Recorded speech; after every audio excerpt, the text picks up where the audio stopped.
There is no surprise more magical than the surprise of being loved. It is God's finger on man's shoulder. Worship strengthens you. It gives you a sense of God's presence and ultimately His protection and provision. Whatever a person may be like, we must still love them because we love God. Do not pray for easy lives. Pray to be stronger men. The place God calls you to is the place where your deep gladness and the world's deep hunger meet. To know that nothing happens in God's world apart from God's will may frighten the godless, but it stabilizes the saints. God sometimes answers our prayers by giving us what we would have asked for had we known what He knows. God is that infinite all of which man knows himself to be a finite part. Never be afraid to trust an unknown future to a known God.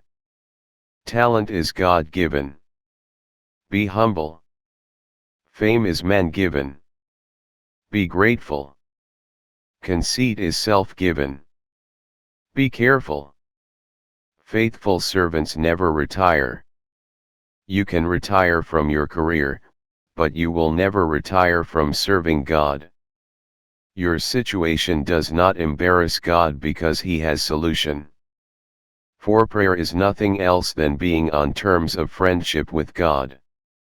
Lord, grant that I might not so much seek to be loved as to love.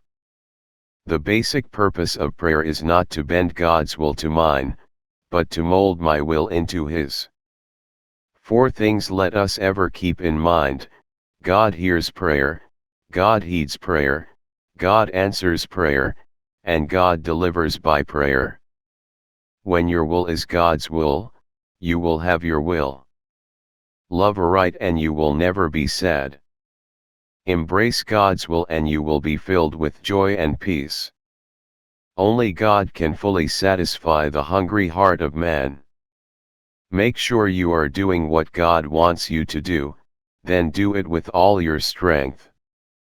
My desire is to live more to God today than yesterday, and to be more holy this hour than the last. Prayer is not a discourse. It is a form of life, the life with God. That is